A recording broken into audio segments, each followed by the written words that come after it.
Hey, what's up guys? This is the video on how to install that side transmission cover and a cam cover. You see, I had two choices for this cover. There's this Dominion line I saw online at the HD store, and this one I saw 2 years ago on the online store, but it wasn't there this time around, so I was forced to buy this Dominion. Very expensive, $199 without those two silver tabs. So those colored out would be $19.95 each. So you're looking at like 249 bucks just for a side cover. And all I want is to black it out. I mean, I could get them powder coated, but nah. So listen, I found it at the dealer for $79 available. It's in their catalog, but you can't order it, okay? So first, here we go. First thing we're gonna do here is take off the exhaust shields. I had it jacked up because while I was doing this, I might as well drain the fluid. So changed out the oil filter, the transmission fluids, the primary fluids, and the oil. So jacked it up to make it level. So the first thing that we're gonna do is take out the heat shields, all right? So this is the same way you take them off if they were chrome already. I already changed these out when I first got the bike. So it's 3 pieces there, and you got those rings basically on all 3. You just unscrew out. So it's 3 pieces. Here's the first one here. You can see those rings. And then there's the top one there. Another one. So basically you want to do this with 2 people. It's easier because when you take off the exhaust, it's a lot easier because you're level when you're putting them back on and taking them off. You're not scratching anything, okay? So easier if you got a buddy with you to do it. And then, yeah, it makes things easier. This whole thing, honestly, it's easy. The only hiccup, and I will go and show you that, there's one part which you will need a good tool. But let's go and take the exhaust off here. These are the Tab Performance slip-ons. Just bolt it on, just unscrew those, and that'll screw right off there. So just twist it, give it a twist, and then just pull it out. It'll come off. So pretty easy. So we do the heat shields and then the exhaust, and then we'll have access to the side transmission cover and the cam cover. Okay, so that's how it looks. Now for the exhaust. The trick is for you to make it easier without having to take this radiator off, you're going to need a flex wrench, all right? Right there, as you can see, you can bend it and get it to that nut where you can unscrew it. Let me show you here. This way you don't have to take out the radiator. As you can see, the flex wrench gets there, right there. So make sure it falls down. Don't lose it. All right. There's the flex wrench right there. That way you don't have to take the radiator. And then on the exhaust, there's 2 OS sensors. You can see it right there. They're kind of pointy. And getting those off is easy because you can just unscrew them off. But get them back on, I'll show you later. It's a little tougher. So there's 2 of those before you decide to yank this exhaust out, okay? 1 in the front and 1 in the back pipe there. Okay? So that's how it looks now without the exhaust. So the hard part is not taking them off. It's in that side transmission cover. All right, so easy to take off your Allen wrench, or Torx wrench I meant. Okay, So when you put these back on too, I'm going to change the gasket out as well. But you know, when you put these back on, you do that star pattern. You just seat the screws in, and then you do that star pattern to tighten them up. And there it is, okay? And then there's another trick. Okay, that's the plate. So there's a plate there. I'll show you the rest. That's going to be the toughest part, okay? Make sure you have a good snap ring. Snap plier for that snap ring. It's pretty thick. And then to take this out, you unscrew it, okay? You don't use that nut there to unscrew.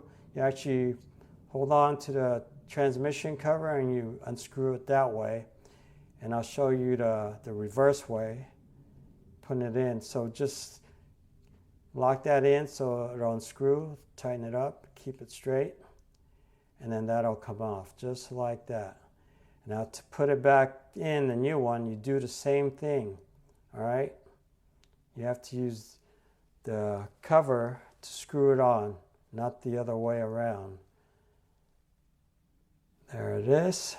And now I'm going to show you the plate. So there's 3 ball bearings when you take off that plate below it. So you seat those bearings back. Don't lose those bearings, all right? 3 of them. And then you put the plate back in. And on top of that plate, it was where that snap ring goes in. It's a bitch to take out, but easier to put in, okay? So you need some good snap ring pliers, not those cheap ones that the tips will break and can't get any leverage on it. So we kind of did this two-handed. That's why I couldn't really show you. I was kind of prying a piece of it off while he's like pulling it with the snap ring. So that is the hardest part, okay? So once on, you just put it back on. Do that star pattern to seat the nuts and drive them. I didn't torque it because I torqued them before and I just hand tied them. As long as you know how much pressure to put, it's fine. And there's that snap ring. Very, very thick. Get a good snap pliers. This is the easy part here, the cam cover. Basically unscrew all those screws there. And what you're going to do though is leave one screw on top, because when you take this off, oil's going to come out, and then you need to pry it open. Get a little screwdriver there because it's really stuck together.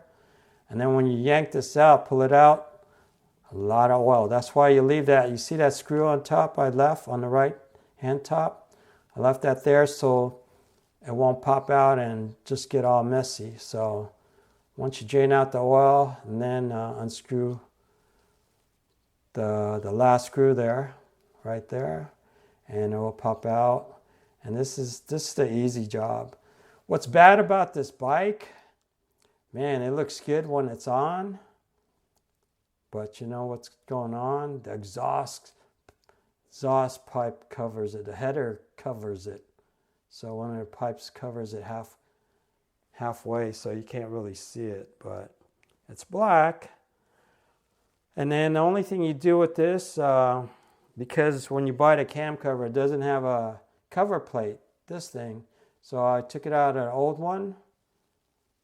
Since it's black already, I don't need to replace it, so I'll just swap it out and put it in here because this one doesn't come with one. And that's it. They probably want like $50 for one of those plates, huh? So put the gasket in. As you can see, it only goes in one way. So just turn it around. And you can put a little electrical tape there like I did with the transmission cover on top to keep it in place, and then you can pull it out when you screw it in, but it's fine, it's stuck there. So just put that back in and you should be good there. All right, and then again, seat the screws in first and then tighten them doing the star pattern. And I didn't torque these either, hand tight, as long as you know what you're doing. Don't over tighten them. Basically before I used to, without the torque, I kind of broke a lot of them first time I ever did it on the derby cover. But as long as you know how you do it, seat them in and then screw them in with like a star pattern. Top, bottom, side, like that, like a star. 5-star. Seat them and tighten them. So after that, that is it. Then you're gonna basically put the exhaust back, okay? I did Loctite these with the blue, so just keeps them tight, stay in there. And you can see the two pieces together look real nice there. Look real nice. So tighten them and then we'll put the exhaust back in. So with the exhaust pipes, I decided to change the gaskets, but you don't really need to, but I wanted to do it so I know how to do it the next, second time around, however, change exhaust heads. So, and that's how it looks. Looks real nice. See, that cam cover looks nice, but it gets covered up by the exhaust. You'll see by the picture after. So this is the exhaust gaskets, okay? They're those crush types, so when they go in there and they get seated, and they're only one way in, all right? On the gaskets, there's a thick side and a thin side, so you can see how they're backed into that insert there. So one way, put the thick part against the wall there. As you can see, thick part, thin part. So those just go in flush, kind of tight in the beginning, but they're flush. Make sure you get the right ones for it, okay? And then after that, don't forget, here's the tricky part. You got to put the OS2 sensors in there, okay? The way to do this, you have to twist or torque it the reverse way you're going to tighten it, because the tube doesn't turn. So you have to torque it like 3 times, twist it 3 times the opposite way of you're going to tighten it. That way it'll turn in and tighten, because if you tighten, seat it that way, you're not going to get it to turn. So you need to reverse and then go forward. Like maybe twist it 3 times the other way and then screw it in. All right, and that's it. The exhausts are in and you just tighten them back in with the clamps, pop them in and you're good. So here's the before picture and here's how it looks after. Alright guys, thanks for watching, and if you have any comments, just leave a comment and I'll reply ASAP. And thanks for watching guys. Beautiful Sport Glide, almost blacked out. Thanks again.